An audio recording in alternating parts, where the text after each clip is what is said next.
Nakabili na tayo ng manok. Dito ako bumili kay Mars ng manok. Ayan. Uwi na tayo. Takbo ko na. Ito na yung nabili ko. Pinchay.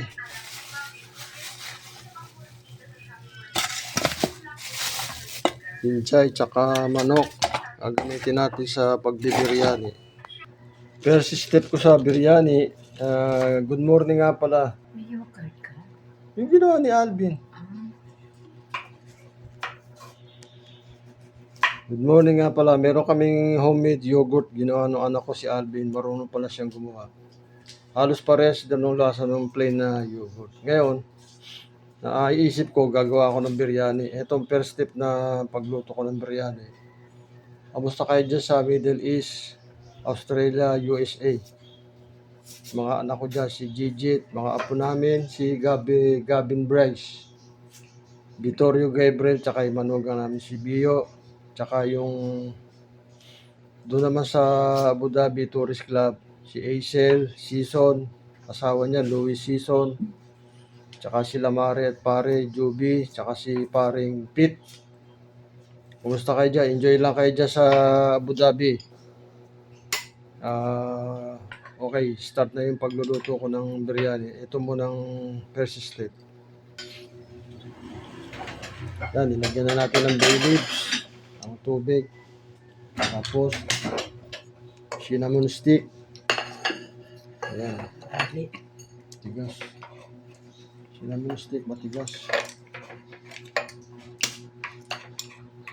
Ayan, may cinnamon stick na rin. Tapos, lagyan natin siya ng star anise. Yan. May star anise na rin siya. Ay, yung ating rice may star anise na rin. Cinnamon stick, star anise, tapos whole black pepper.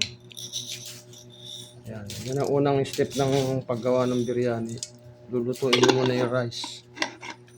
Then, lalagyan natin siya ng turmeric powder. Mga 1 teaspoon ng turmeric. Enough na yan para umulay lahat sa lahat ng na-cover niya na yung rice. Okay na, ready na. Nandiyan na lahat na spices. Siyempre, lagyan din natin ng seasoning, konting asin. Minsan daw nagluto yung anak ko doon sa may San Miguel Street, sa San Beda, sa Miligarda. Yung naluto raw, matabang kasi nga Hindi nalagyan. yung rice hindi niya nalagyan ng seasoning. Konting asin o kompleto na siya. Tapos sasalang natin sa electric rice cooker. 3-in-1 to yung namin. Pakikita ko sa inyo. Dito siya sa electric rice cooker. Pwede rin siya pressure cooker, electric pressure cooker. Yan. Ang setup namin sa normal rice, 12. Ngayon, gagawin ko lang siyang 10 para hindi siya masyadong maluto. Ayan, dahil sa iininin pa naman siya eh. Okay, setup na. Start. Second step, ganun din. Ngayon, nandun na yung mga ingredients, mga spices, star anise, bay leaves, turmeric, tsaka cinnamon stick. Ayan.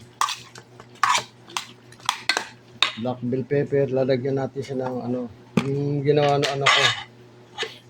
Homemade yogurt, ayan Yan ang huwag mawawala sa biryani. Ito, dalawang dalawang luto. Ito nagpapalasa sa biryani. Yan, second step. Mamarinate natin ng 30 to 1 hour. Ganyan na itsura niya pag na-marinate. Turmeric, yogurt, star anise, bay leaves, cinnamon stick, black bell pepper, seasoning. Yan, gigisa na natin. Habang nakasalang yung kanin, gigisa na natin yung marinated biryani.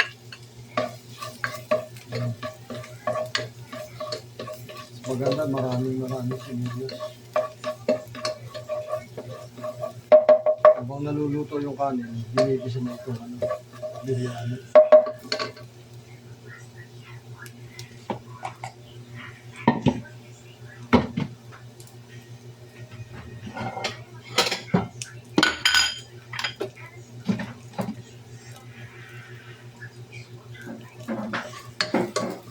Bumatik na ang bawang.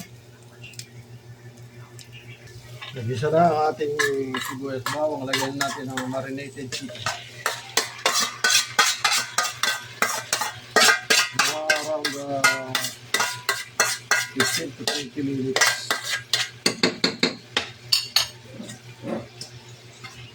Sayang yung marinate.